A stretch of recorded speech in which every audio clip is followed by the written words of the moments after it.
গতকালও তরচাদা যুবক, আজকে নাই। This is the nature of life. কালকে হয়তো আমি থাকবো না, হুট করে চলে যেতে হয়, ঠিক না? এই যে জীবন পরিক্রমায় আমরা আসি, থাকি, আবার চলে যাই, এরপরেও আমাদের টনক নড়ে না। আমাদের হৃদয় বড্ড পাষাণ। আমাদের এই হৃদয় নরম হতে চায় না, আমাদের চোখ বেয়ে পানি নামতে চায় না। এটাই জীবনের নিয়ম, চলে যেতে হবে। দাদা চলে গেল, বাবা গেল, আপনি যাবেন না? এটা কি ভাবেন? এটা প্রতিদিন ভাবা দরকার যে আমাকে চলে যেতে হবে। আমার পরবর্তী জীবনের জন্য, পরজগতের জন্য আসলে আমি কি করছি? আমরা শুধু ছুটছি, পাগলের মতো শুধু ছুটছি। আমরা ব্যস্ত, মহাব্যস্ত, super busy. Our life is super busy life. এত ব্যস্ত, এই ব্যস্ততা যেন শেষ হতে চায় না। এত ব্যস্ততা কিসে? স্টপ, থামেন একটু, বসেন, sit down and think about death. The most certain thing in our life is death, and the most uncertain thing in our life is the time of death. আমাদের জীবনের সবচাইতে সুনিশ্চিত বিষয় হচ্ছে যে আমরা মরে যাব, ঠিক না? সুনিশ্চিত, আমিও যাব, আপনিও যাবেন। কিন্তু the most uncertain thing in our life is the time of death. আর আমাদের জীবনের সবচেয়ে অনিশ্চিত বিষয় হচ্ছে মৃত্যুর সময়। আমরা কবে যাব আমরা কেউ জানি না। চলে যেতে হয়। এই ছোট্ট থেকে কৈশোর, শৈশব থেকে কৈশোর, সেখান থেকে যৌবন, তারপরে অবিবাহিত থেকে হয়ে গেলেন বিবাহিত, তারপর স্বামী হয়ে গেলেন, এরপর হয়ে গেলেন বাবা, এরপর হয়ে গেলেন শ্বশুর, তারপর হয়ে গেলেন নানা। আর কতদিন? অনেক দিন তো হলো এই পৃথিবীতে, চলে যেতে হবে, ঠিক কি না? This is the nature of life. এটাই হচ্ছে এই পৃথিবীর জীবনের পদ্ধতি। একটু ভাববেন, স্টপ, একটু থামেন। অনেক ছুটছি আমরা, অনেক কম্পিটিশন, অনেক প্রতিযোগিতা। থামেন, একটু থামেন, অনেক হয়েছে, আর না। এবার একটু ভাবেন যে আমাকে চলে যেতে হবে। মাঝে মাঝে কবরস্থানে যাবেন। এই এলাকায় কবরস্থান আছে? কোথায়? আশেপাশে। কবে গেছিলেন? কবে যে গেছি মনেই নাই, ঠিক না?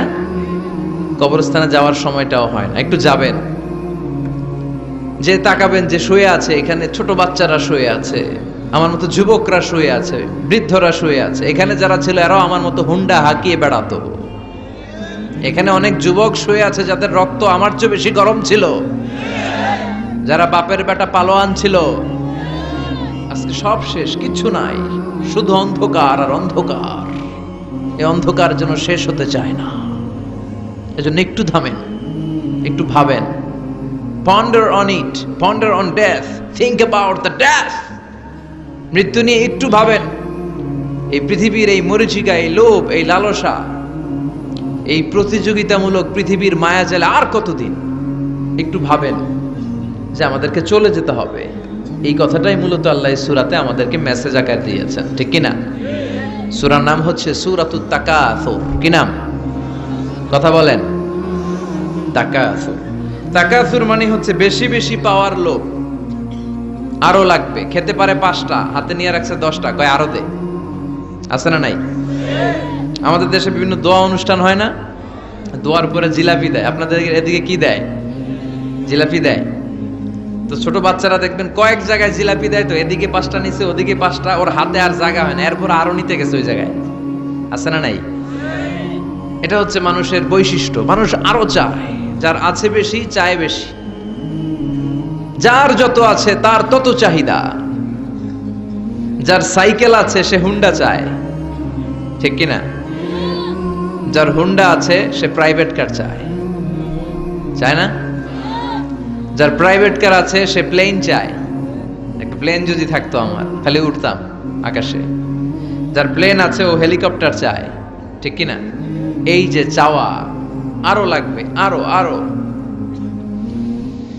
যার 2 তলা সে 5 তলা বানাতে চায়, ঠিক কিনা? যার 4টা বাড়ি ও 8টা বাড়ি চায়, তাই না? এলাকার মেম্বার চেয়ারম্যান হতে চায়, চেয়ারম্যান এমপি হতে চায়, এমপি মন্ত্রী হতে চায়, মন্ত্রী কি হতে চায়? প্রধানমন্ত্রী হতে চায়, কিন্তু এদেশে অসম্ভব। কথা বলেন, এই দেশে সবাই প্রধানমন্ত্রী হতে পারবে? ঘুরে ফিরে দুই একজন, ঠিক কিনা? তো যারাই প্রধানমন্ত্রীর আসনে বসে এই দেশে, আল্লাহ যেন তাদেরকে কোরআনের আলোকে এদেশ চালানোর তৌফিক দান করে।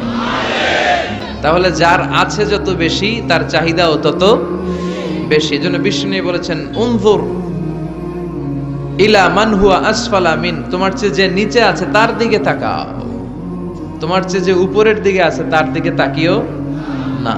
উপরের দিকে তাকালে তোমার কষ্ট লাগবে, কিন্তু নিচের দিকে তাকালে তোমার শুকরিয়া আদায় করতে মন চাবে, ঠিক কিনা? শেখ সাদি রাহিমাহুল্লাহ নাম শুনছেন না? ওনার একবার আর্থিক ভাবে খুব খারাপ অবস্থা যাচ্ছিল, ওনার পায়ে জুতা ছিল না, কি ছিল না? তো উনি মন খারাপ যে হায়রে, আমি এত বড় ইরানি কবি, আমি বালাগাল উলা বিকামালিহি কাশাফাদ দুজা বিজামালিহি লিখলাম, ওটা বিশ্বব্যাপী আমার এত নাম দাম, আমার পায়ে জুতা নাই। উনি বেজায় মন খারাপ করে রাস্তায় বেরিয়ে হাঁটছেন খালি পায়ে। হাঁটতে হাঁটতে হঠাৎ একটা লোকের দিকে তাকালেন, দেখলেন ওই লোকের দুইটা পাই নাই। কি নাই? পা নাই। এবার উনি আল্লাহর শুকরিয়া করেন যে আল্লাহ অনেক দিয়েছো, অনেক দিয়েছো, শুকর আলহামদুলিল্লাহ। এজন্য আপনার চেয়ে খারাপ অবস্থানে যে আছে তার দিকে একটু তাকান। আপনি আপনার অবস্থানে সন্তুষ্ট না, কিন্তু অনেকে আছে আপনার অবস্থানে আসার জন্য সংগ্রাম করে যাচ্ছে। আপনার অবস্থানটা, আপনার বর্তমান অবস্থানটা অনেকের কাছে স্বপ্ন। সে স্বপ্ন দেখে আপনার জায়গায় পৌঁছার। এজন্য সব অবস্থায় শুকরিয়া করতে হবে কার? সূরার নাম সূরাতুত তাকাসুর। সূরার নাম কি?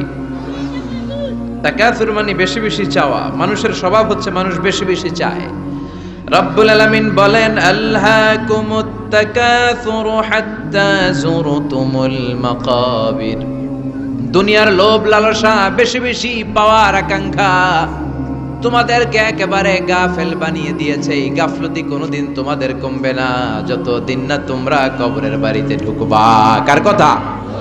রব্বুল আলামিন বলেন, আলহাকুমুত তাকাসুর হাত্তা যুরতুমুল মাকাবির। দুনিয়ার লোভ লালসা তোমাদেরকে পাগল বানিয়ে দিয়েছে। এই গাফলতি পাগলামি কোনোদিন তোমাদের থামবে না যতদিন না তোমরা কবরে ঢুকবা। কার কথা?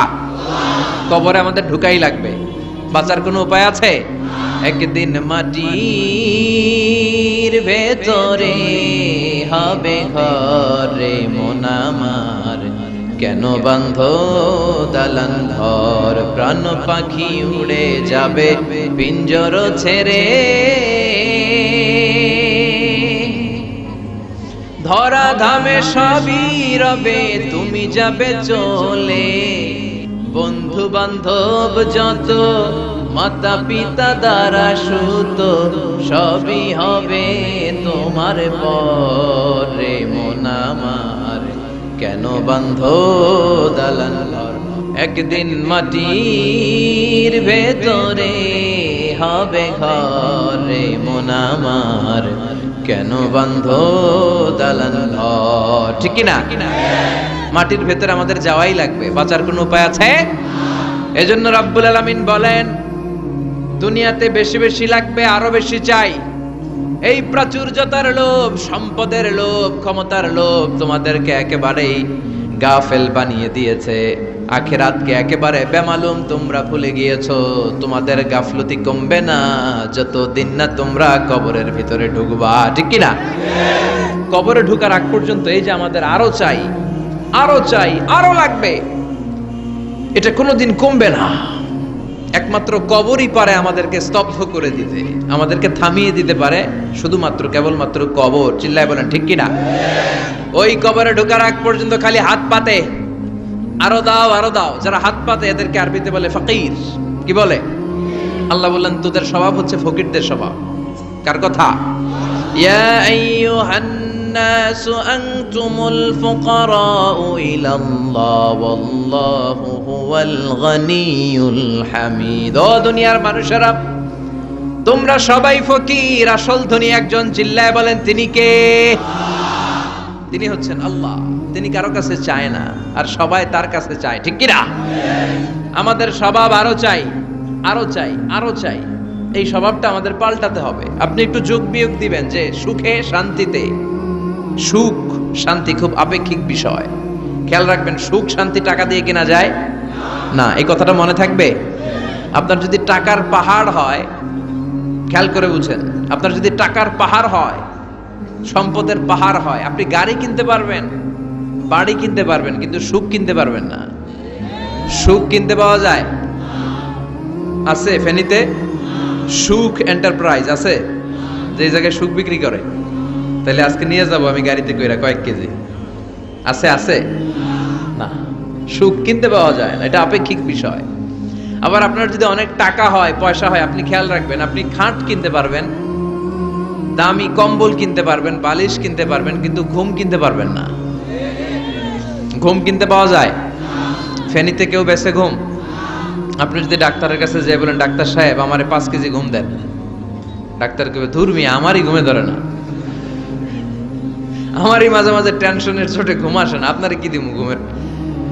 তো এই জন্য ঘুম কিনতে পাওয়া যায় না। খেয়াল রাখবেন, সুখ শান্তি এগুলো আল্লাহর দান। অল্পেও সুখ থাকতে পারে, ঠিক কিনা? আপনি বিশ্বনবীর জীবনী পড়ে দেখেন, বিশ্বনবী অল্প খেতেন, অল্প পড়তেন, অল্প জমাতেন, আর অল্পের ভিতরে সুখ দিয়েছে কে? টাকা যার বেশি দুঃখ তার বেশি, টাকা যার বেশি কষ্ট তার বেশি, টাকা যার বেশি টেনশন তার বেশি। আপনি খেয়াল করে দেখেন, যারা বড় বড় ভিআইপিস এন্ড সিআইপিস, অনেকদের সাথে আমাদের পরিচয় আছে, তো ফ্যামিলিগত অনেক বিষয় আমরা কিছুটা জানি। সুখ নাই, শান্তি নাই, খালি কষ্ট আর ব্যারাম। আর কি ব্যারাম? আরাম আছে ইসলামের ভিতরে। আপনি অল্প খেয়ে অল্প পড়ে শুকর গুজার হবেন, এটার ভিতরে শান্তি আর আরাম ঢুকাই দিয়েছে কে? আপনি খুঁজে দেখবেন যে অনেক কোটি টাকার মালিক, এদেরকে সিআইপি বলে। বড় শিল্পপতিদেরকে কি বলে? CIP, commercially important person. এদের জন্য এয়ারপোর্টে একটা লাউঞ্জ থাকে, এয়ারপোর্টের ভিতরে আলাদা লাউঞ্জ, দেখবেন বড় করে লেখা সিআইপি লাউঞ্জ। আমার পরশুদিন প্রোগ্রাম ছিল ফরিদপুরে, তো ফরিদপুর থেকে আবার আমি রাতে চলে এসেছি, সকাল 8টার ফ্লাইটে এসেছি চট্টগ্রামে। তো ওখানে এখন সোশ্যাল মিডিয়ার কল্যাণে আমাদেরকে অনেকে চিনে, তো ওখানে যত সিকিউরিটি আছে, গোয়েন্দার লোক আছে, সবাই আমাকে ধরছে যে হুজুর আপনি এখানে না বসে আপনি সিআইপিসদের রুমে চলেন। আমি কই ভাই আমি তো সিআইপি না, আমি মাফও চাই দোয়াও চাই। বলেন না আপনি আসেন। তো সিআইপি হচ্ছে কমার্শিয়ালি ইম্পর্টেন্ট পারসন, এদেরকে বলে সিআইপি। তো এরকম অনেক সিআইপিদেরকে আমরা চিনি, ঘরে সুখ নাই, শান্তি নাই, স্বামী স্ত্রীর মধ্যে ভালোবাসা নাই, আছে মানিল্য, ধরাধরি, কাটাকাটি, মারামারি। ছেলে মেয়েদের সাথে সুখ নাই, শান্তি নাই, ছেলে কথা শোনে না, ছেলে টানে গাঞ্জা, আছে না নাই? মেয়ে করে পরকিয়া, মায় দেখে কিরণমালা। এইটা কি কোনো সংসার? এটা জাহান্নামের টুকরা।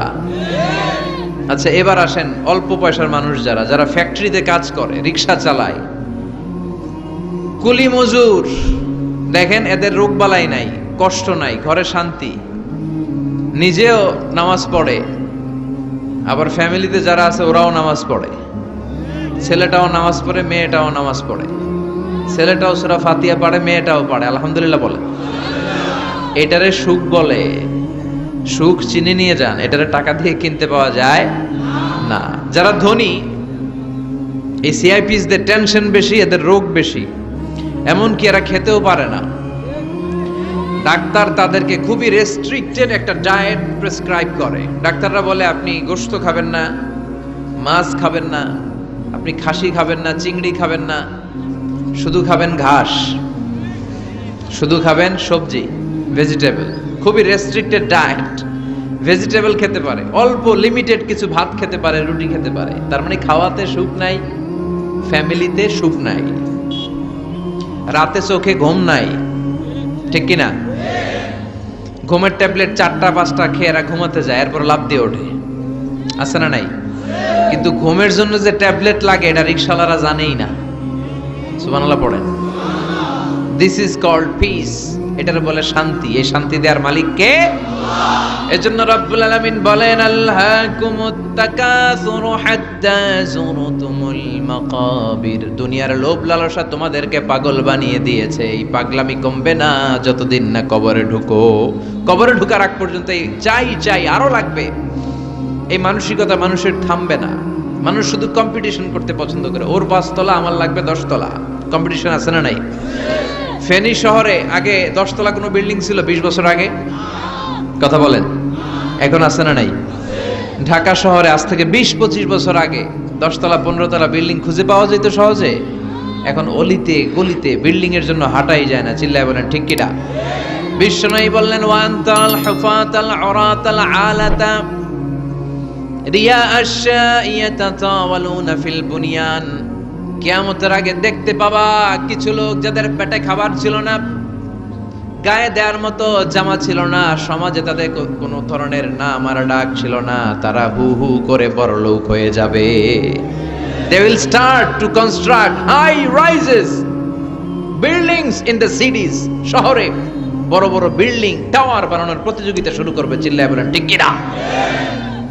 এই টাওয়ার বানানোর প্রতিযোগিতা আছে না নাই? টাওয়ারের পর tower, Burj Al Khalifa, Petronas twin tower, Zamzam tower, Kingdom tower, Shanghai tower, গোটা বিশ্বব্যাপী লম্বা লম্বা টাওয়ার গুলো আছে না নাই? তার মানে মানুষের এই প্রতিযোগিতামূলক চিন্তাধারা, মেন্টালিটি কখনো কমবে না যতক্ষণ না সে কবরে ঢুকে। চিল্লায় বলেন ঠিক কিনা? আপনি গোটা বিশ্বব্যাপী যদি খেয়াল করেন, যারা বড় বড় ধনকুবের আছে, বর্তমান পৃথিবীতে সবচেয়ে বড় ধনী লোকটার নাম কি চিনেন আপনারা ওনাকে? কি নাম? কত টাকার যে মালিক সে নিজেও জানে না। তার পকেট থেকে যদি 1 বান্ডিল টাকা পড়ে যায়, এই টাকাটা উঠাতে তার যত সময় লাগবে, এটা না উঠায় যদি সে হাঁটে, তার মেধার আইডিয়াগুলোকে কাজে লাগালে এর চেয়ে বেশি টাকা আরো জেনারেট হয়ে যাবে। কি পরিমাণে টাকার মালিক সে! বারেন ওয়াফেট বারেন, কি নাম ওর? আল্লাহু আকবার। কত টাকার মালিক সে নিজেও জানে না। প্রিন্স ওয়ালিদ বিন তালালের নাম শুনেছেন? সৌদি ধনকুবের। সৌদি বর্তমান যে বাদশা, তার আগের বাদশার ভাগিনা। কিংডম হোল্ডিং কোম্পানির মালিক। তার একটা প্লেন আছে, পার্সোনাল জেট প্লেন, যেটার 70% মেড অফ গোল্ড। একটা বিমান, যে বিমানের 70% স্বর্ণ দিয়ে বানানো। নাউজুবিল্লাহ পড়বেন না? আমার ব্রুনাইতে একটা প্রোগ্রাম ছিল, পৃথিবীর সবচাইতে বড় যে প্যালেস, রাজপ্রাসাদ, এটার নাম হচ্ছে ইস্তানা নুরুল ইমান। প্রায় 2000 কক্ষ আছে ওটার ভেতরে। ওই রুমগুলোর ভেতরে যে কমোড আছে, টয়লেটের কমোড, এগুলো মেড অফ গোল্ড, স্বর্ণ দিয়ে বানানো। নাউজুবিল্লাহ কইবেন না? এই ইস্তানা নুরুল ইমানের মালিক হচ্ছে ব্রুনাইয়ের সুলতান হাসান আল বলখিয়া। তার সংগ্রহে 500টা রোলস রয়েস গাড়ি আছে। কয়টা? যে রোলস রয়েস গুলার কমসে কম দাম হচ্ছে বাংলাদেশি টাকায় 8 থেকে 10 কোটি টাকা। এরকম কয়টা আছে? আচ্ছা, আপনারা উত্তর করেন যে একজন মানুষের আনন্দ ফুর্তি করতে, ঘুরতে, চিলিং করতে, আউটিং এ যেতে, লং ড্রাইভে যেতে সবাই মিলে ফ্যামিলির কয়টা গাড়ি লাগে? 5টা? 10টা? হ্যাঁ, তার সংগ্রহে রোলস রয়েস গাড়ি আছে 500টা। পোরশে, ফারারে, লাম্বরগিনি, ওডি, রেঞ্জ রোভার, এই জাতীয় বিশ্ববিখ্যাত যে ব্র্যান্ড, এই পরিমাণ, কি পরিমাণ যে তার সংগ্রহে আছে, কালেকশনে আছে, তার কোনো শেষ নাই। তার মানে মানুষের মেন্টালিটি হচ্ছে যার আছে যত বেশি, তার চাই তত বেশি। চিল্লায় বলেন ঠিক কিনা?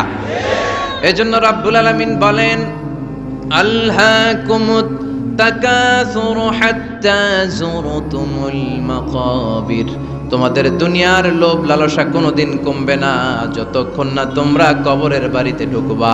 ঠিক কিনা?